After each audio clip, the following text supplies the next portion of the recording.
223, page number 223. ಐದನೇ topic resolution of partnership firm. Resolution of partnership firm ಇಲ್ಲಿ ಎರಡು meaning ಬರ್ತದೆ. ಡೆಸೊಲ್ಯೂಷನ್ ಆಫ್ ಪಾರ್ಟ್ನರ್ಶಿಪ್ ಬೇರೆ, ಡೆಸೊಲ್ಯೂಷನ್ ಆಫ್ ಪಾರ್ಟ್ನರ್ಶಿಪ್ ಫರ್ಮ್ ಬೇರೆ. ನೋಡಿ, ಇದು ಕನ್ಫ್ಯೂಸ್ ಆಗ್ತದೆ ನಿಮ್ಗೆ. ಡೆಸೊಲ್ಯೂಷನ್ ಆಫ್ ಪಾರ್ಟ್ನರ್ಶಿಪ್ ಅಂದ್ರೆ internal reconstruction of the organisation. Internal reconstruction ಅಂತಂದ್ರೆ ನಿಮ್ಮ ಸಂಸ್ಥೆ ಒಳಗಡೆ ಏನು ಚೇಂಜಸ್ ಆಗಿರ್ತದೆ ಆ ಚೇಂಜಸ್ ಸಲುವಾಗಿ ಮಾಡ್ತಕ್ಕಂಥದಕ್ಕೆ ನಾವು ಏನು ಕರಿತೀವಿ ಅಂದ್ರೆ ನಾವು ಡೆಸೊಲ್ಯೂಷನ್ ಆಫ್ ಪಾರ್ಟ್ನರ್ಶಿಪ್ ಅಂತ ಕರಿತೀವಿ. ಡೆಸೊಲ್ಯೂಷನ್ ಆಫ್ ಪಾರ್ಟ್ನರ್ಶಿಪ್ ಒಳಗೆ ಅಕೌಂಟ್ಸ್ ಕ್ಲೋಸ್ ಮಾಡಲ್ಲ, ನಿಮ್ಮ ಸಂಸ್ಥೆ ಕ್ಲೋಸ್ ಮಾಡಲ್ಲ, ಪೂರ್ತಿ ಮುಚ್ಚ ಹಾಕಲ್ಲ. ನೀವು ಮಾಡ್ತೀರಂದ್ರೆ ನಿಮ್ಮ ಬೈಲಾಸ್ ಕಾಪಿ ಚೇಂಜಸ್ ಮಾಡ್ತೀವಿ, ಇಂಟರ್ನಲ್ ಚೇಂಜಸ್ ಮಾಡ್ಕೊತೀವಿ. ಯಾವಾಗ ಮಾಡ್ಕೊತೀವಿ ನಾವು? ಒಂದು ಅಡ್ಮಿಷನ್ ಆಫ್ ಎ ಪಾರ್ಟ್ನರ್. ಯಾವಾಗ ನಾವು ಹೊಸದಾಗಿ ಇನ್ನೊಬ್ಬ ವ್ಯಕ್ತಿನ ತಗೋಬೇಕಂತ ಅನ್ಕೊತೀವಿ ಅವಾಗ ನಿಮ್ಮ ಬೈಲಾಸ್ ಚೇಂಜಸ್ ಆಗಬೇಕಾಗ್ತದೆ. ಎರಡನೇದು ಡೆತ್ ಆಫ್ ದ ಪಾರ್ಟ್ನರ್. ಮೂರನೇದು ರಿಟೈರ್ಮೆಂಟ್ ಆಫ್ ದ ಪಾರ್ಟ್ನರ್. ನಾಲ್ಕನೇದು ಏನಪ್ಪ ಅಂತಂದ್ರೆ ಸಪೋಸ್ ನೀವು ವಿಲ್ಲಿಂಗ್ಲಿ ಇವೇನಾರು ಬರೆದ್ರಿ ಅಂತಂದ್ರೆ ಇಂಥ ಪಾರ್ಟ್ನರ್ ಈ ರೀತಿ ಮಾಡ್ಲಿಕ್ಕತ್ತಾನ ಅನ್ನುವಂಥದ್ದು ಏನಾದರೂ ನೀವು ರೈಟಿಂಗ್ಸ್ ಒಳಗೆ ಕೊಟ್ಟಿರಪ್ಪ ಅಂತಂದ್ರೆ ಆ ಪಾರ್ಟ್ನರ್ನ ನೀವು ತೆಗೆದುಹಾಕ್ಲಿಕ್ಕೆ ನೀವೇನು ಪ್ರೊಸೆಸ್ ಮಾಡ್ತೀರಿ. ಸೊ ಇವಿಷ್ಟು ಏನು ಬರ್ತಾವಪ್ಪ ಅಂತಂದ್ರೆ ನಿಮ್ಗೆ ಇಂಟರ್ನಲ್ ಚೇಂಜಸ್ ಮಾಡ್ಕೋಬೇಕಾಗ್ತದೆ. ರೇಷಿಯೋ ಚೇಂಜಸ್ ಆಗ್ತದೆ. ಹೊಸ ಪಾರ್ಟ್ನರ್ ಬಂದಂದ್ರೆ ಏನು ಮಾಡ್ಬೇಕಾಗ್ತದೆ? ನೀವು ಹೊಸ ಪಾರ್ಟ್ನರ್ ಬಂದಂದ್ರೆ ಅವ್ನು ಹೊಸದಾಗಿ ರೇಷಿಯೋ ಅವ್ನು ಕೊಡ್ಬೇಕಾಗ್ತದೆ. ನೀವು ಅವ್ನು ರೇಷಿಯೋ ಕೊಟ್ಟೆ ಅಂದ್ರೆ ನೀವು ಬಿಟ್ಟು ಕೊಡ್ಬೇಕು. ನೀವು ಬಿಟ್ಟು ಕೊಟ್ಟಿದ್ದಕ್ಕೆ ಸಕ್ರಿಫೈಸ್ ರೇಷಿಯೋ ಅಂತ ಕರೀತಾರೆ. ತ್ಯಾಗ. ಸಕ್ರಿಫೈಸ್ ಅಂದ್ರೆ ಏನು ರೀ? ತ್ಯಾಗ.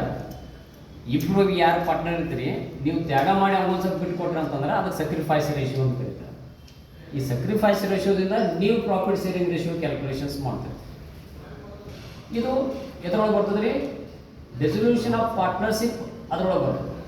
ಬಟ್ ಈಗ ನಿಮಗೆ ಟಾಪಿಕ್ ಈ ಸದ್ಯ ಡಿಸ್ಕಸ್ ಮಾಡಿದೆ ಅಂದ್ರೆ ಇದು ಡೆಸೊಲ್ಯೂಷನ್ ಆಫ್ ಪಾರ್ಟ್ನರ್ಶಿಪ್ ಫರ್ಮ್ ರೀ.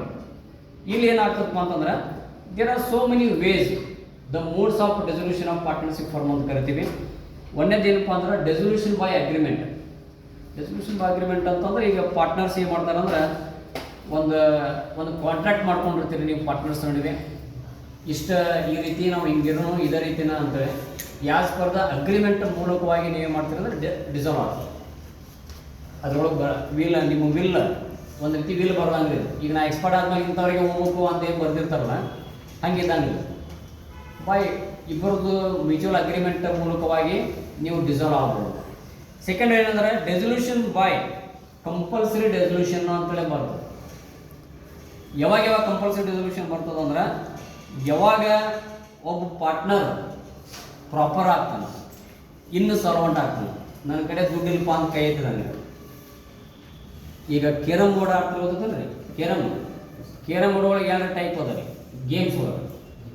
ಒಂದು ಗೇಮ್ ರೀ, ಇನ್ನೊಂದು ಏನು ಆಡ್ತೀರಿ? ಇನ್ನೊಂದು ಬಿಸ್ನೆಸ್ ಪ್ರಾಪರ್ ಅಂತ ಕರಿತೀರಿ.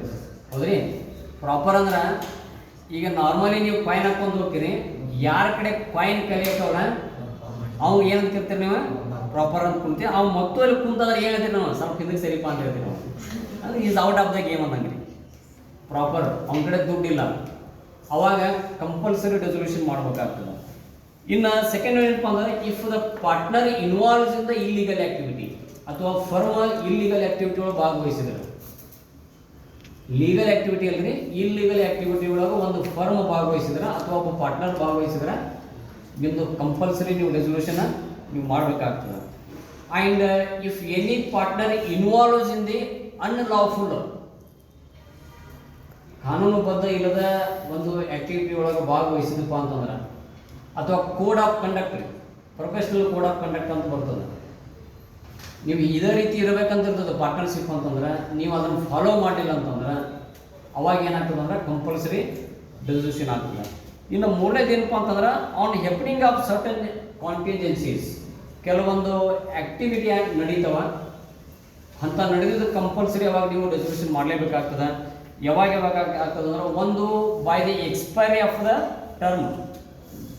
ಒಂದು ಟರ್ಮ್ ಅಂತ ಅನ್ಕೊಂಡಿರ್ತೀರಿ ನೀವು, ಅಥವಾ ಒಂದು ಪ್ರಾಜೆಕ್ಟ್ ಅಂತ ಅನ್ಕೊಂಡಿರ್ತೀವಿ. ಫಾರ್ ಎಕ್ಸಾಂಪಲ್ ಈಗ ಧಾರವಾಡದಿಂದ ಬೆಳಗಾವಿ ತನಕ ರೋಡ್ ಪ್ರಾಜೆಕ್ಟ್, ನೀವು ಒಂದಷ್ಟು ಜನ ಪಾರ್ಟ್ನರ್ಸ್ ಕೂಡ ಅದನ್ನು ಕಾಂಟ್ರಾಕ್ಟ್ ತೊಗೊತೀರಿ. If the completion of that venture ಏನಾಗ್ತದೆ ರೀ, ಇಟ್ ಗೆಟ್ ಓವರ್, ಮುಗಿತು ನೋಡಪ್ಪ, ಮತ್ತು ಎಷ್ಟು ಪ್ರಾಫಿಟ್ ಬಂತು ತಗೋ, ನೀ ಎಷ್ಟು ತಗೋ, ನಾ ಎಷ್ಟು ತೊಗೊತಿ, ನಡ್ರ ಮನಿ ಅಂತೇಳಿ. So completion of that project ಅವ್ರ ಕಂಪ್ಲೀಷನ್ ಆಫ್ ದ್ಯಾಟ್ ವೆಂಚರ್, ಆ ಟರ್ಮ್ ಮುಗೀತು, ಆ ಕೆಲಸ ಮುಗೀತು, ಆ ಪ್ರಾಜೆಕ್ಟ್ ಮುಗೀತು ಅಂತಂದ್ರೆ ಅದು ನಿಮ್ಮದು ಪಾರ್ಟ್ನರ್ಶಿಪ್ ಏನಾಗೈತಿ, ನಿಮ್ಮದು ಕ್ಲೋಸ್ ಆಗ್ತದೆ. ಇನ್ನು if by the death of the partner, ಅವ್ರದ್ದು ಹೊಳ್ಳಿ ಯಾರೂ ಆ ಜಾಗ ತುಂಬಲಿಕ್ಕಿಲ್ಲಪ್ಪ ಅಂತಂದ್ರೆ ನಾವು ರೆಸೊಲ್ಯೂಷನ್ ಮಾಡ್ಲಿಕ್ಕೆ ಅವಕಾಶ ಇರ್ತದೆ, ನೀವು ರೀಕನ್ಸ್ಟ್ರಕ್ಟ್ ಮಾಡ್ಬೋದು. ಸಪೋಸ್ ಫಾರ್ ಎಕ್ಸಾಂಪಲ್ ಇಬ್ಬರ ಪಾರ್ಟ್ನರ್ಸ್ ಅದಾರ ಅಂತ ಇದ್ದು, ಒಬ್ಬ ಪಾರ್ಟ್ನರ್ ಎಕ್ಸ್ಪೈರ್ಡ್ ಆದಂದ್ರೆ ಕಂಟಿನ್ಯೂ ಮಾಡ್ಲಿಕ್ಕೆ ಕೊಡೋದಿಲ್ಲ, ನೀವು ಕಂಟಿನ್ಯೂ ಮಾಡ್ಲಿಕ್ಕೆ ಕೊಡೋದಲ್ಲ, ನೀವು ಏನು ಮಾಡ್ಬೇಕಾಗೈತೆ ಅದನ್ನು ನೀವು ಕ್ಲೋಸ ಮಾಡ್ಬೇಕಾಗ್ತದೆ. 3 ಜನ ಪಾರ್ಟ್ನರ್ ಅದರ, ಒಬ್ಬರು ಎಕ್ಸ್ಪೈರ್ಡ್ ಆದ್ರೆ ಅಂದ್ರೆ ಅವಾಗ ಏನು ಮಾಡ್ಬೋದು ನೀವು, ಇವ್ರ ಡಿಸೀಸ್ ಪಾರ್ಟ್ನರ್ಗೆ ಏನು ಕೊಡ್ಬೇಕು ಅವ್ರಿಗೆ ಕೊಟ್ಟ, ಇನ್ನಿಬ್ಬರು ಪಾರ್ಟ್ನರ್ಸ್ ಏನು ಮಾಡ್ಬೋದು, they can carry, they can run the business. But ಇರೋರು ಇಬ್ಬರ ಪಾರ್ಟ್ನರ್ ಅದರ, ಒಬ್ರು ಎಕ್ಸ್ಪೈರ್ಡ್ ಆದ್ರೆ ಬಿಸ್ನೆಸ್ ಮಾಡ್ಲಿಕ್ಕೆ ಕೊಡೋಲ್ಲ, ಅವಾಗ ಯು ಶುಡ್ ಕ್ಲೋಸ್ ದ ಬಿಸ್ನೆಸ್ಸನ್ನು ಕ್ಲೋಸ್ ಮಾಡ್ಬೇಕಾಗ್ತೈತಿ, ಬುಕ್ಸ್ ಆಫ್ ಅಕೌಂಟನ್ನು ನೀವು ಕ್ಲೋಸ್ ಮಾಡ್ಬೇಕಾಗ್ತದೆ.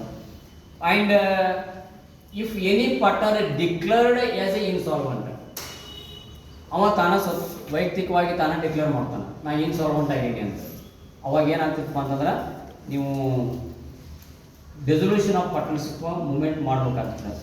4th ಒನ್ ಏನಂದ್ರೆ ಡೆಸೊಲ್ಯೂಷನ್ ಬೈ ನೋಟಿಸ್. ಇವನ್ 4 ಜನ ಪಾರ್ಟ್ನರ್ ಅದ್ರ, ಎಕ್ಸಾಂಪಲ್ ಆಗಿ ಒಬ್ಬ ಪಾರ್ಟ್ನರ್ಗೆ ಏನೋ ಮನಸ್ಸಿಲ್ಲ ಅಂತ ತಿಳ್ಕೊರು, ಏನೋ ಇಂಟ್ರೆಸ್ಟ್ ಹೋಗ್ಬಿಡೈತೆ ಬಿಸ್ನೆಸ್ ಕಂಟಿನ್ಯೂ ಮಾಡೋಕೆ, ಒಂದಷ್ಟು ಮಂದಿ ಪಾರ್ಟ್ನರ್ ಸರಿಯಾಗಿ ಕೋಪ್ರೇಷನ್ ಕೊಡ್ತಿರಂಗಿಲ್ಲ, ಸರಿಯಾಗಿ ಮೂವ್ಮೆಂಟ್ ಮಾಡ್ತಿರಂಗಿಲ್ಲ, ನಮ್ಗೆ ಸರಿಯಾಗಿ ನೋಡ್ಕೊಳ್ತಿಲ್ಲ, ನಮ್ಮ ಪ್ರಾಫಿಟ್ ಸರಿಯಾಗಿ ನಮಗೆ ಬೇಕಾದಂಗೆ ಸಿಗತ್ತಿಲ್ಲ, ನಾವು ಇನ್ವೆಸ್ಟ್ಮೆಂಟ್ ಮಾಡೀವಿ ನಮ್ಗೆ ಸರಿಯಾಗಿ ರಿಟರ್ನ್ ಬರಾಗತ್ತಿಲ್ಲ, ಬಿಸ್ನೆಸ್ ಲಾಸ್ ಒಳಗೆ ಹೊಂಟೈತಿ, ಯಾಕೆ ನಾ ಇದ್ರೊಳಗೆ ಇರ್ಬೇಕಂತೇಳಿ ಅವಾಗ ಅನಿಸ್ತಪ್ಪ ಅಂತಂದ್ರೆ ಅವು ಏನು ಮಾಡ್ಬೋದು ಅಂದ್ರೆ ನೋಟಿಸನ್ನು ಕೊಡ್ಬೋದು, ದ್ಯಾಟ್ ನನಗೆ ಸಾಕು ಬಿಸ್ನೆಸ್ಸನ್ನು ಕ್ಲೋಸ್ ಮಾಡೋಣ, ವೈಂಡ್ ಅಪ್ ಮಾಡೋಣ ಅಂತೇಳಿ ಅವ್ನು ನೋಟಿಸ್ ಕೊಟ್ಟಪ್ಪ ಅಂತಂದ್ರೆ ಏನಾಗ್ತದೆ, ನೀವು ಕ್ಲೋಸ್ ಮಾಡ್ಬೋದು. And dissolution by the court, ನೀವು ಯಾರು ಏನು ಮಾತಾಡೋಂಗಿಲ್ಲ ರೀ, ಹೊರಗಿನ ಯಾರು ಏನು ಮಾತಾಡೋಂಗಿಲ್ಲ, ಕೋರ್ಟ್ ನಿಮಗೆ ಡೈರೆಕ್ಷನ್ ಕೊಡ್ತದೆ ಏನಂತೇಳಿ ನೀವು ನಿಮ್ಮ ಬಿಸ್ನೆಸ್ಸನ್ನು ಬಂದ್ ಮಾಡಿರಿ. ಯಾವ ಕೇಸ್ ಒಳಗೆ ನಿಮಗೆ ಬಂದ್ ಮಾಡ್ಲಿಕ್ಕೆ ಹೇಳ್ತದೆ ಅಂದ್ರೆ